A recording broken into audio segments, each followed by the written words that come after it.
everyone, and welcome to a new episode of Gentoo, your source for all things gaming and tech related. I'm Aaron James. And I'm Wesley Ellington. Let's jump right into this week's up-and-coming releases. You can see these games and many more released throughout the month on your favorite platforms. This week, we've got the sequel to Yooka-Laylee, a remaster of an old arcade classic, and a game where you can play as everyone's favorite assassin, John Wick. John Wick Hex comes out for the PC on October 8th. Play as John Wick in this timeline strategy game that serves as a prequel to the films. Plan out how to take out enemies while conserving all of your resources like ammunition and weapons. Wow. Burger Time Party releases for the Switch on October 8th. Play as Peter Pepper in this remake of the 1982 arcade classic. Play by yourself or with friends while you create giant burgers by stacking their ingredients, all while dodging angry food items that chase you around the stage. Sounds terrifying. I love it. Okay. Yooka-Laylee and the Impossible Lair on PC, PS4, Xbox One, and Switch, October 8th. Mix up your gameplay with the return of tonics. There are more than 60 game-modifying tonics in Yooka-Laylee and the Impossible Lair, including infinite rolling, harder enemies, and super speed. They can also unlock new environmental and visual effects. Exciting. Yes. These games and many more will be releasing throughout the month, so be sure to be on the lookout for them. Up next, check out The Finer Things with Quinn. We must atone! Something is coming.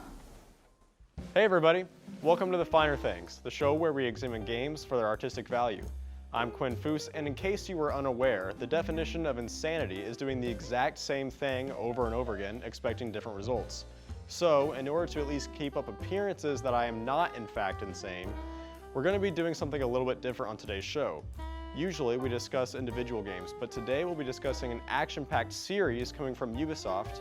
It's Far Cry. The Far Cry franchise began in March of 2004 when Crytek developed the first game to showcase their CryEngine software. In the beginning, the game was all about surviving dangerous landscapes with little to no aid in navigation and supply gathering. The newer games, primarily from the third installment to the new recent fifth game, focus a lot more on the narrative of the main questline and don't put as much emphasis on survival as was originally given. Some view this shift in focus as a stumbling block for the franchise, but good things did come out of the decision to change things up. This brings us to the first focus of today's episode, the villains. Most of the characters in the Far Cry games are fairly two-dimensional. The villains, however, are by far the most interesting characters in the Far Cry games. The most respected of the baddies is Vaas Montenegro from Far Cry 3. Vaas was one of the earliest villains in video gaming to really flesh out the concept of insanity. This being so refreshing for players made him a memorable character who we all wanted to invest time into beating. The success of Vaas in Far Cry 3 begged for the developers to continue this level of performance from villains in Far Cry 4, Primal, and Far Cry 5. It is arguable whether or not Ubisoft actually met the standards that they set with 3 in the future games. Far Cry 4 and 5's antagonists, Pagan Min and Joseph Seed, were interesting to learn more about. They just didn't have the factor of freshness that Vaas carried when 3 released. Far Cry Primal's villain fell short entirely. The second artistic element that stands out for Far Cry is its visuals during spiritual encounters, often drug-induced, that run throughout the series. Hallucinogens are heavily showcased in the games, predominantly in Far Cry Primal and Far Cry 5, in the forms of concoctions cooked up by your shaman pal or the bliss created by Joseph Seed's sister Faith. These sequences are the most visually intriguing portions of the Far Cry games by far, and are a refreshing way to see the developers visually express their story amidst the normal gameplay loops set in a familiar landscape. There's a lot to know and experience with this series, so make sure to check out the Far Cry games. Even if you aren't a fan of the villains or the hallucinogenic visuals in the game, you'll most likely still enjoy the ridiculously destructive aspects. Don't miss out on this journey into madness, and thank you again for joining me today on The Finer Things. Make sure not to miss the next episode when we examine a new game. Thanks for watching. In January of 2013, development studio CD Projekt Red teased what they were working on beyond the anticipated final installment in the Witcher trilogy. They released a cinematic reveal trailer for the new IP from the studio, Cyberpunk 2077. The trailer ended by stating that the game would be coming when it's ready. It's coming up on the 7th year since the trailer, and the game finally seems to be ready, with the release date set of April 2020. There was a lot of silence on the game up until last year, with the first gameplay reveal happening. Since then, we received more trailers and gameplay demonstrations, giving a better idea of what to expect when we get our hands on the game. CDPR has a politics about games that is quality over quantity, and it shows in their releases. There's a reason Witcher 3 won so many awards, and you can see their progress from the first game to the third game, and I think they're planning to do that with Cyberpunk 2077. With The Witcher 3, CDPR did something nearly all developers have consistently failed to accomplish over the years. They created a large open-world game containing tons of involved side quests. So now, the same company is making Cyberpunk 2077, and they said that after seeing the success of The Witcher 3, that this game has to be even better, more vast, and with the reputation, I believe they'll do it. 2077 is also based on Cyberpunk 2020, a great tabletop game that presented a lot of great RPG ideas. And CDPR are closely working with the creator of 2020 himself, Mike Pondsmith, exchanging ideas to better the game. It is also the first big game from CDPR where you can create your own character. Previously, we were limited to Geralt, who, while we could make a wide variety of choices with, was still pretty well established as his own character. Now V will still be somewhat limited compared to a complete blank slate like you'd see in a more direct RPG style game, but there will still be far more customization than we're used to from this developer, and that's something a lot of people are excited for, including myself. Especially with the addition of cyber implants, which we rarely see handled in a game, you won't just be picking out your skills and your character's equipment, but the hardware your body will have access to, which will hopefully end up giving us a lot of cool options that we don't see in many other games. More than this, there really isn't much in terms of sci-fi RPGs. We've had Mass Effect, but that turned sour for a lot of people very quickly with the last release in the series. Besides that, there's Fallout, but I think that post-apocalyptic scratches a whole other kind of itch than sci-fi. A lot of people love sci-fi, but it seems all the best RPGs and stories go the way of fantasy. Cyberpunk is something of a breath of fresh air in this regard. A major sci-fi RPG that doesn't take place in some open-world wasteland sounds great to me. I feel safe getting my expectations up for this game, as I don't think CDPR is aiming to do anything game-changing, but instead deliver a fully realized sci-fi RPG with a finely detailed world. I'm excited to see if the game can live up to the hype, and the wait until 2020 is definitely going to be a long one. Until then, thanks for watching KNWT Channel 8.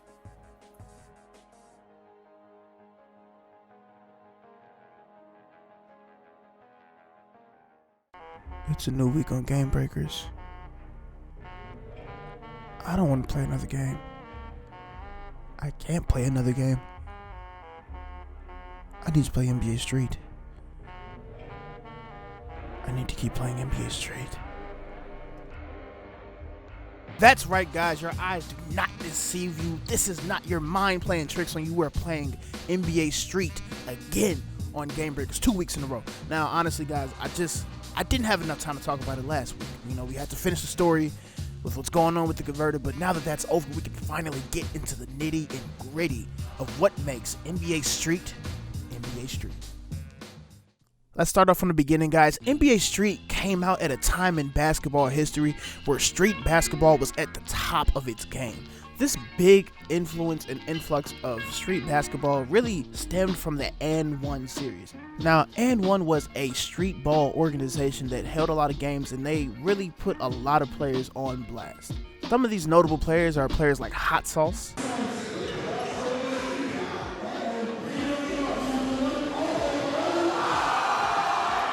also, another player that was famous was Skip to My Lou, who also is known as Rafer Alston, who actually spent some time in the NBA. A lot of these influence on street basketball in general had a huge impact on this game and what surrounded the game. A lot of the moves that they did in real life translated perfectly into this game, and it fit the campiness and almost the unrealistic play that you would bring to the NBA. Another reason why this game was so influential because it fit the time perfectly. The best player, or at least the most notable player post Michael Jordan at this time, was Allen Iverson. And Allen Iverson was, for lack of a better phrase, hood. And that fit the image of this game perfectly, and it fit the climate of the NBA currently.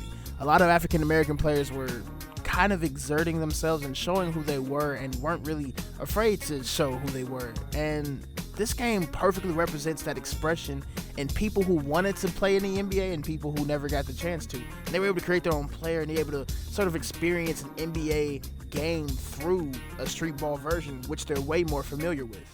And I know what this feels like. This feels like they couldn't make that game today, right? But that's wrong. This is the perfect time to make another NBA Street.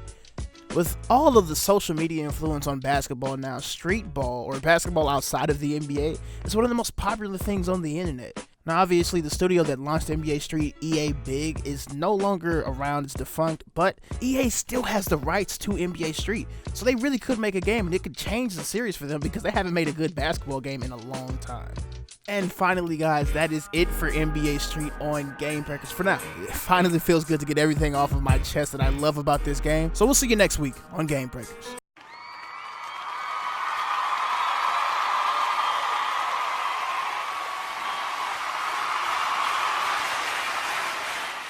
Hello everybody and welcome back to Cooper Challenge Arena. My name is Keegan Cooper and my special guest this week, It's Wesley Ellington. Wesley Ellington, and we're gonna play some 2K, some 2K20. It's the same, folks. We're back again. Every week, a new game, a new challenge, and a new competitor here to try to climb their way into the Cooper Challenge Arena. And the challenge, I know you're all wondering, this week, it's gonna be the Lemon Challenge. I got some good teams to choose from, so I'm kind of. You can go sudden death if you'd like. I feel like You can take that risk if you'd like. I feel like I'm gonna go with my boy, the Beard. I'm gonna go with James Harden. That's all right. I'll go with the Sixers. All right. Let's get it. You excited? I'm ready. nervous? I am. Interesting. You know how long I've been playing 2K? Since 2K2. It's a noob, as you could call it, versus a veteran. Funniest player in the NBA. Kawhi. I'm sorry. Kawhi. Kawhi is amazing too. He's so ridiculous. What to do, baby? Awesome. Go for it, man. I got you. Get you that shot going. I'm sorry, I lied. Get that out of here. That's all right. You know, all right, not bad. I can feel it right here. I can feel it right here. I warned them guys. I told them not to play this game with me. I can feel it right here. My name is Keegan Cooper, and I lost the Cooper Challenge Arena against Wesley Ellington. We played 2K20, and the loser has the Lemon Challenge. The goal is to bite into each one of these and try to eat it. I'm going to last as long as I can. I want to tell everyone that I did agree to this. I'm of sound mind, and I understand that I lost, so I have to do it.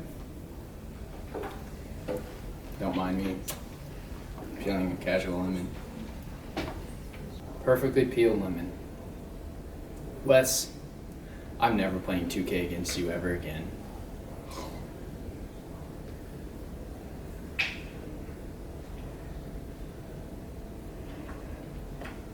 Oh!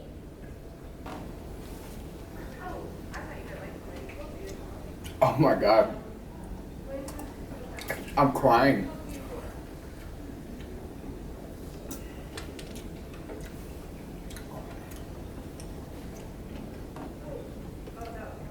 So chewy.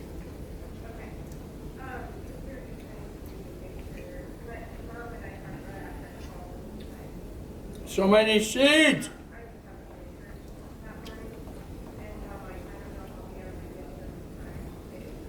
More!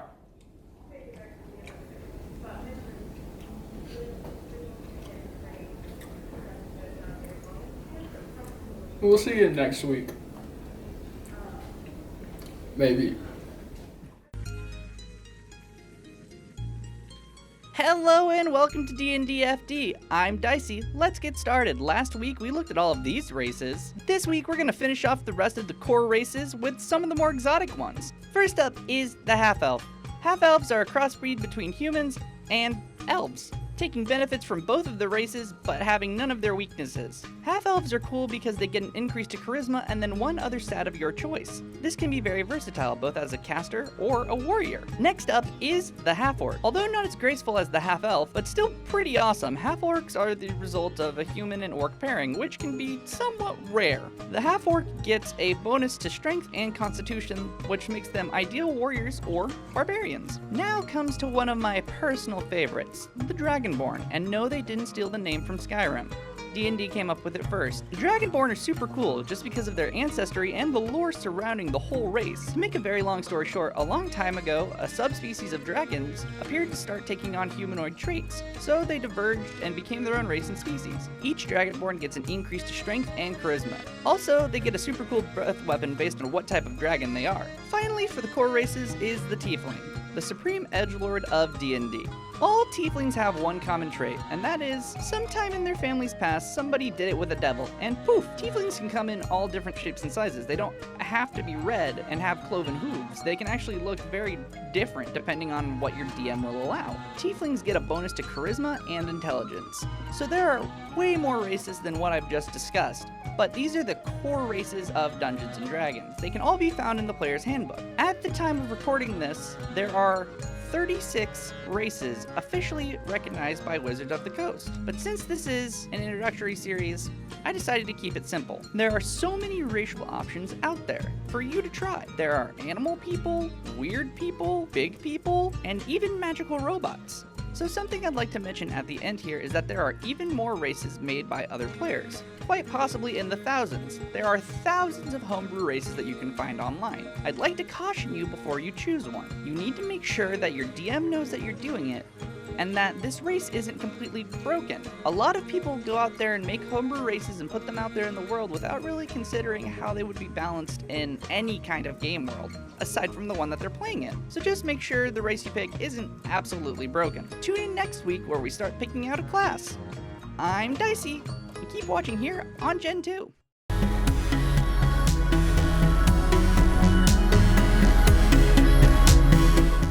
Hello everybody and welcome back to a new episode of Project Delta. I'm your host Dalton Spees and with me this week is... Aaron James. Thank you Aaron for introducing yourself. Now Aaron, this week I wanted to bring in one of my favorite couch co-op games of all time, and this is timely because Castle Crashers was just released on the Switch a few weeks ago, so I thought now would be a great time to finally enjoy it on the show.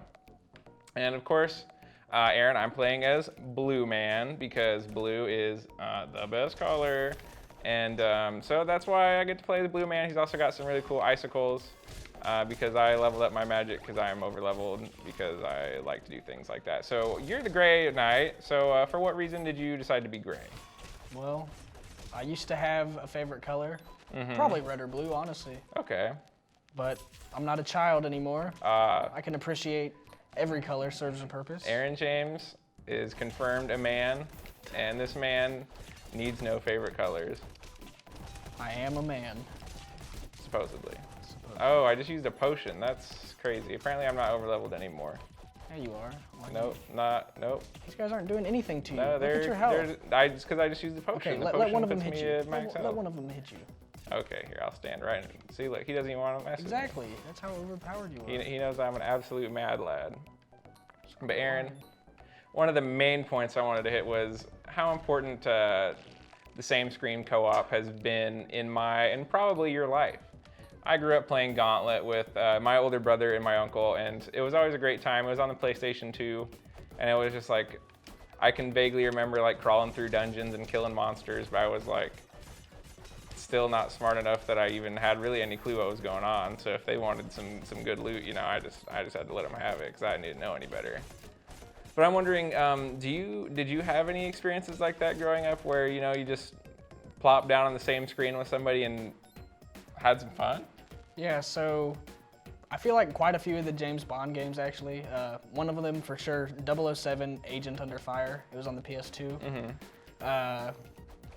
You had a grappling hook in the split screen multiplayer as a versus mode. You had jetpacks, you had vehicles, like some pretty crazy weaponry. Yeah, some classic spy stuff. You know, who didn't have a spy camera or some spy gear when they were growing up? Everybody wants to be James Bond. What exactly is Gauntlet? Because I might have played that too. I played something like, it was like from the beginning, you pick like an elf or a dwarf or whatever, and like you start out in this dingy little dungeon, and it's kind of like top-down, isometric almost. Like, that could be possibly Gauntlet was definitely like a role-playing type game where you could pick your class, and I'm not sure if you could pick your race or not. You know, like I said, I was very young, and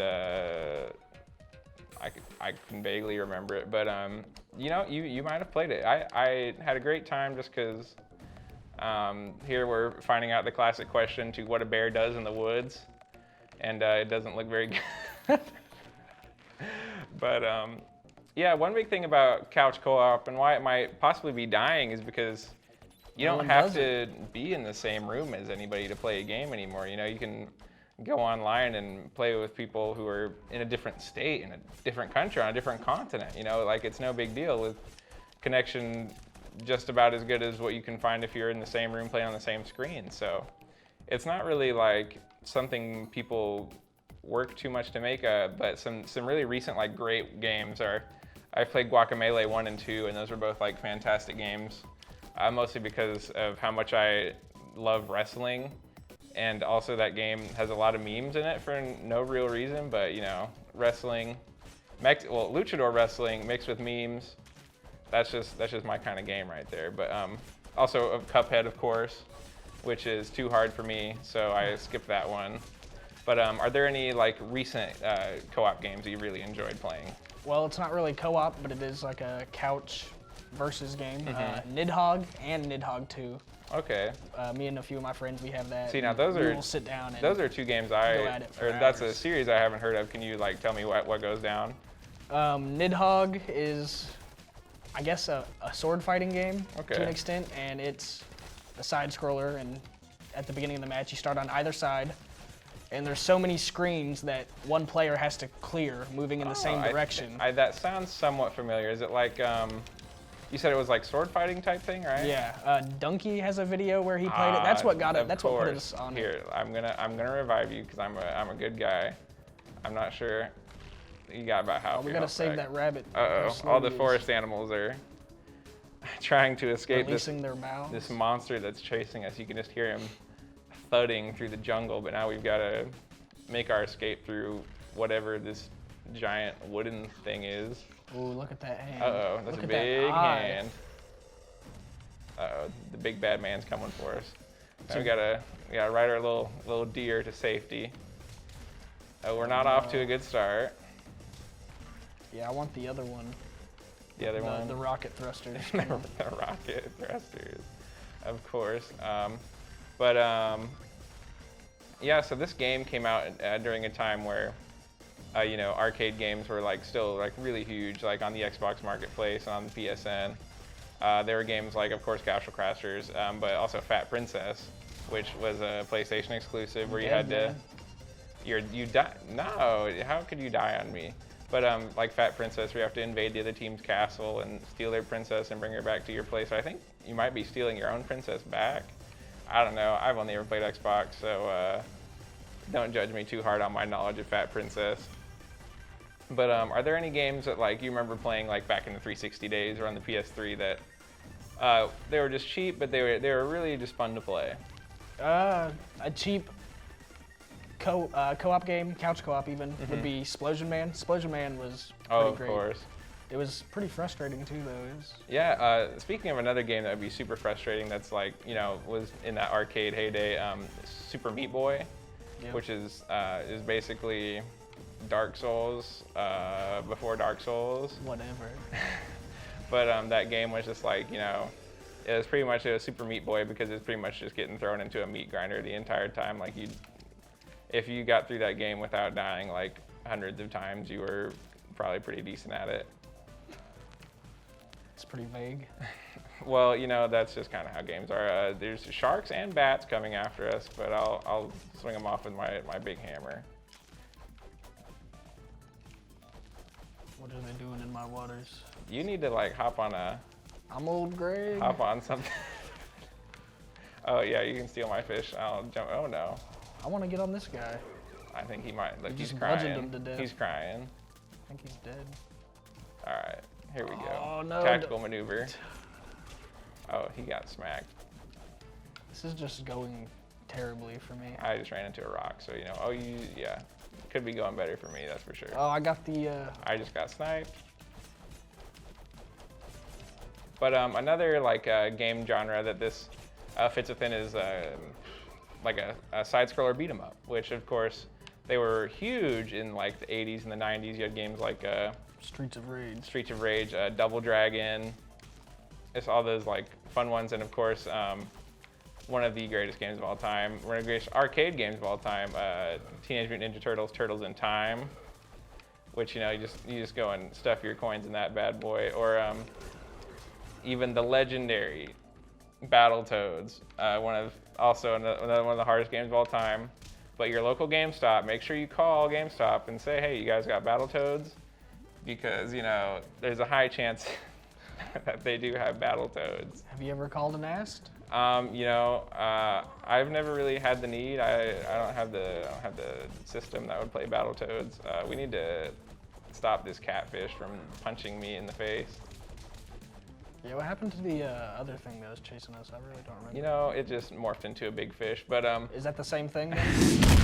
no. No? Okay. While me and Aaron slowly but surely, maybe possibly take out this boss, we're gonna say goodbye to you. Thank you, Aaron, for joining me on this episode of Project Delta, and thank you everybody for tuning in at home, and we'll see you next week. It was a pleasure.